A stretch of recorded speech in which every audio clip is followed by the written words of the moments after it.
Hi there, I'm Skip Hagel, Director of Dealer Sales and Technical Services for Evinrude Outboards in North America. For over 80 years, the people at Evinrude Outboards have worked to make boating safe and enjoyable. Evinrude-powered boats today are more reliable and easier to operate than those of just a few years ago. Unfortunately, the fact remains that the #1 cause of boating accidents is operator error. It is also a fact that the more knowledgeable you are about boating safety, the safer you and your passengers will be. That is why we at Evinrude have produced this BoatSmart video, hosted by boat racing legend Chip Hanauer. In case you're concerned about a powerboat racer teaching boat safety, we've invited the real experts on boat safety, the U.S. Coast Guard, to join us. We present a lot of worthwhile boating safety tips. But please keep in mind, this is not a training video. In addition to watching, we urge you to sign up for one of the boating safety courses offered by the Coast Guard Auxiliary, the U.S. Power Squadron, or your local state agency. Do these things and you, your family and friends will experience years of safe and enjoyable boating. BoatSmart, the essential guide to recreational boating safety. Brought to you by your local Evinrude outboard dealer, the Safeco Insurance Companies, and AirTouch Cellular. And hosted by racing legend Chip Hanauer.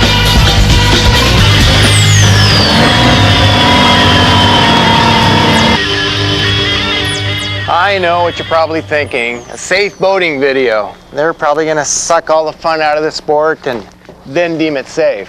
Well, I'm here to tell you that's not the case because, frankly, boating is fun, but it's also challenging. By the way, I'm Chip Hanauer. I race powerboats for a living.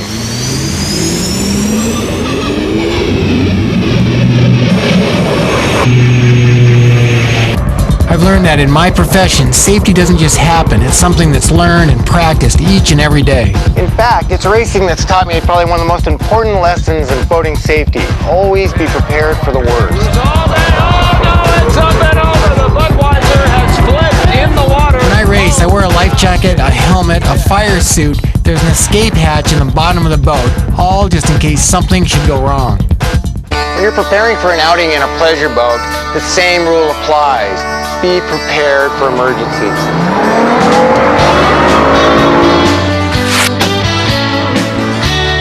Preparing for emergencies means making sure you have the proper safety equipment on board your vessel. Falling overboard and capsizing are the leading causes of boating fatalities. That's why Coast Guard regulations require that you have one Coast Guard approved life jacket for every passenger on board. Remember, life jackets, they float, you don't. For boats 16 feet or longer, you'll also need a throwable device, something like a life ring on board. A Coast Guard approved flare or flare gun, and in many cases a fire extinguisher. And some sound producing device like a whistle or an air horn are also required to be on board. To ensure that your boat meets all federal safety requirements, you can request a free courtesy marine examination from the Coast Guard Auxiliary. These items, although not required by law, are still really important to have on board.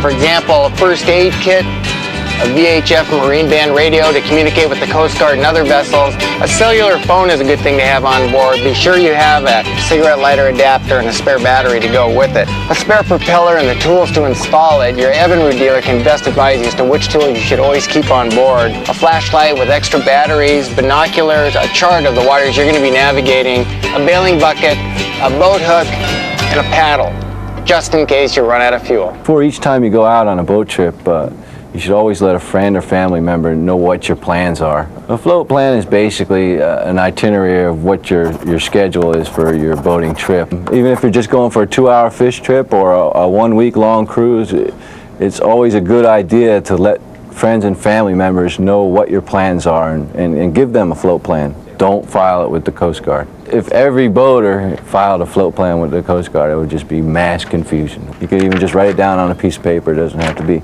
as fancy as this one. Have it filed with a friend or family member who's still on shore, and if you don't return as scheduled, they should immediately contact your local law enforcement agency. Before you learn how to maneuver your boat in the water, it's equally important to know how to maneuver it on land when it's on the trailer.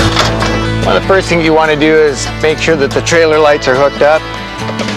And then, of course, the safety chains. And it's a good idea to cross them over so that the right side on the trailer is on the left side of the truck and vice versa. Tracking your trailer down the ramp to launch your boat is really one of the trickiest operations simply because, well, everything's backwards. You turn the wheel on the car to the right and the trailer goes left. You turn the wheel on the car left and the trailer goes right. If you're new to towing a trailer, you might do well to practice in an empty parking lot somewhere away from the lines that typically form at boat ramps where the pressure is really on. A few things we want to check before we finally put the boat in the water. Start by trimming the motor up so the propeller doesn't dig in, and put out all your fenders to protect the hull. We want to make sure the winch cable is tight. We want to make sure we've got a bow line, a stern line, and finally, don't forget the drain plug. You'd be surprised how many times even experienced boaters forget that. There's nothing really quite as embarrassing as backing your boat down the ramp and it's slowly filling up with water. Some other things to check: make sure the trail lock is up, the tie downs are off, and when that's done, I think you're ready to go. Oh, drain plug, sorry. To launch, you want to line the boat and the trailer up in as straight a line as possible and then back it down the ramp until the back of the boat just begins to float. Set your parking brake. Be sure and have one person on the winch and have at least one person on the bow and the stern line. On this trailer, you want to let go of the safety chain. And very important on this winch, release the brake, always keeping your hand on the handle. You don't want this handle to freewheel. It could really cause some damage. Let the handle back slowly, just enough until the cable goes slack. At that point, you can undo the bow hook, give the boat a push off the trailer, and the person running the bow and the stern line will simply pull it over to the dock while you pull your car out, park it, and you're off to go boating. Hold on. Before you go anywhere, make sure you get an up-to-date weather forecast. It happens all the time where it's a beautiful day in the morning and you go out and all of a sudden high winds come in. Another good reason to invest in a VHF marine radio. You can get frequent weather updates by tuning to channels 1, 2, or 3. Or at the very least, you should pack a portable AM radio and tune it to a channel that gives frequent weather updates. No video can take the place of training and experience when it comes to learning how to maneuver a boat, but understanding some basic principles of boat handling will make it much easier for you. To begin with, the steering wheel may look virtually identical to the one in your car, but driving a boat is entirely different than driving your automobile. Some of the basic differences: a boat turns from the back, a car from the front. As a result, they handle very differently. Obviously, your automobile has brakes. Unfortunately, a boat doesn't. That's why you've got to use reverse when you want to bring the boat to a stop or to slow it down. A boat drifts, a car does not. So you have to take into account wind and currents, especially at slow speeds.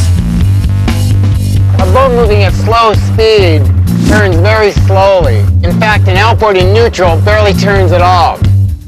The point of all this being, steering a boat is much less precise than steering a car. It requires that you think a long ways ahead. Knowing how to operate your own boat is only part of it. You have to know how to interact with other boaters. You have to know the rules of the road, or in this case, the rules of the water. On the water, as on the highway, there are certain rules of the road you need to adhere to. To begin with, you need to determine who has the right of way in certain situations. There's a pecking order amongst vessels. As you can see, the captain of a power-driven boat has to yield the right of way to all sailboats, commercial fishing boats, and of course, all non-power boats like rowboats, canoes, and so forth. But what happens when two power boats meet? Then it starts getting a little complicated. Briefly, when two power boats meet head-on, they need to pass port to port, or left side to left side. When two power boats approach each other other than head-on, say a crossing situation, the vessel on the right side or starboard side has the right of way. The other vessel is the give-way vessel and has to keep clear by veering to the right and passing behind the other boat. Finally, in a passing situation, the boat approaching from the stern or back typically should pass on the right and avoid the boat being overtaken. Again, there are many other details we haven't covered here. Another good reason to take one of the boating safety courses offered by the Coast Guard Auxiliary. There aren't many gas stations on the open water, so fuel up before you head out. First, you want to make certain you shut off the motor. And if you have removable tanks and they're under 6 gallons, you want to take those off the boat for refueling. Close any compartments that might collect gas vapors and be sure to have all your passengers get off the boat. When you begin to fuel, be sure the nozzle stays in contact with the tank opening to avoid static electric spark, which could ignite. And when you're done gassing up, be sure and air out any closed compartments or run your blower for a few minutes before you start up. It's also a great time to check your oil supply. Thank you. You know, running out of gas in a boat can be a really frightening experience. Luckily, the Coast Guard's got a rule of thumb that can prevent that from happening. It's called the rule of thirds. 1/3 of your fuel supply should be used to get you to where you're going, 1/3 to get you back, and the remaining third for reserve, just in case. Although most boats handle much better when they're up to speed, driving a boat at speed has its own set of challenges. You have to be much more alert, always looking out in front, keeping an eye open for obstacles, down skiers, other boaters who may not be paying attention. Keep a lookout for scuba diving flags, swimmers, and be very aware of the effect your boat's wake is having on other boats. Also, on most waterways in most states, it's the law you operate at no wake speeds when you're within 100 yards of shore, a marina, or a bridge. When you're traveling at speed, it's critical that your passengers all be seated and that no one distract the driver or obstruct their view. Nearly all outboards come with a trim adjustment, and what that does, it controls the angle which the propeller enters the water. If you trim the engine too far up, the bow rides high in porpoises. If you trim it too far down, the bow plows, Creating unnecessary drag. It takes experience with a boat to determine the optimal trim. It also takes experience to know how to safely navigate the waterways, how to read colored buoys and signs that act as navigational aids. The most common are the red and green dayboards that mark the sides of a channel. An easy way to remember the meaning of each color is to use the 3R rule. Red, right, returning.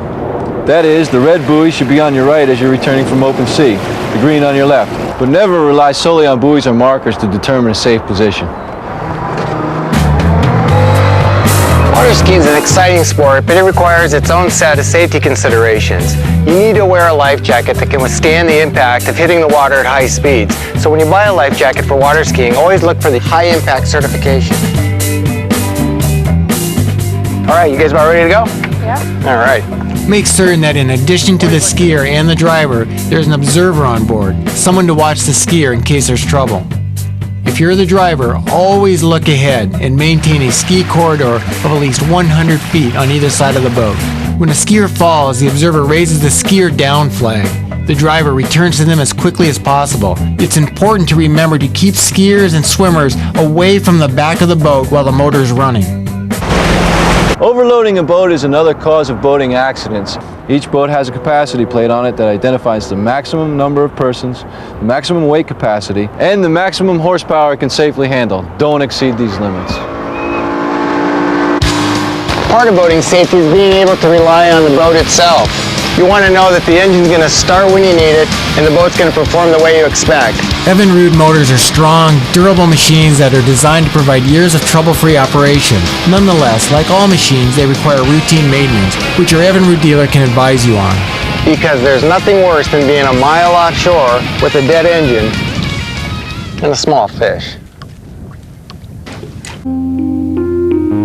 There's a lot of people out there that just don't realize that boating while intoxicated is illegal. Alcohol adversely affects your balance, coordination, vision, and most importantly, your judgment. On the water, there are other factors that add to the impairment caused by alcohol, namely the motion of the boat and dehydration. It's easy to lose your balance on a rocking boat, and as we've said before, falls overboard are a leading cause of boating fatalities. Also, the sun causes you to perspire, removing water from your body but leaving the alcohol. This can cause impairment to happen more rapidly. So 2 beers at home might be different than 2 beers out in the water. You might react different. It is both illegal and extremely dangerous to operate a boat while intoxicated.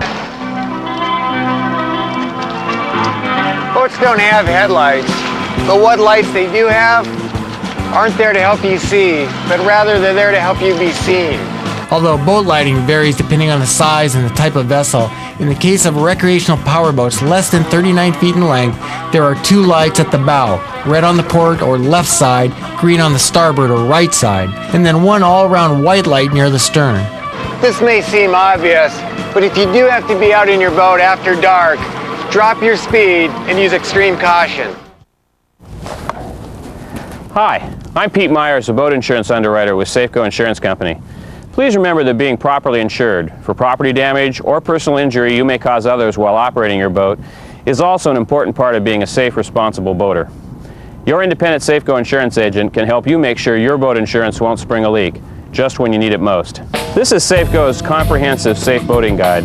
It's loaded with information you'll find both useful and easy to read, whether you're a seasoned skipper or brand new to the joys of recreational boating. To receive your free copy of the kit, just send a request by postcard or letter to this address. Safeco Insurance Companies, attention, Safe Boating Kit, T-21, Safeco Plaza, Seattle, Washington, 98185. This video is by no means to be the all-encompassing guide to recreational boating safety. Instead, it's meant to cover the safe boating concepts that are common to all recreational boaters. Naturally, there's issues that are particular to the type of boat which you own, and also the body of water which you're operating on. Be certain and protect your investment with the proper insurance policy, and if, heaven forbid, you should ever be involved in an accident, report it as soon as possible to your local county sheriff's office. And always be aware of the rules that govern boating in your area, and keep up to date on those rules. Any boater, no matter how experienced, would do well in taking one of the many boating safety courses offered by the Coast Guard Auxiliary, the U.S. Power Squadron, or other local agencies. Thanks for watching. Have a great time and good boating.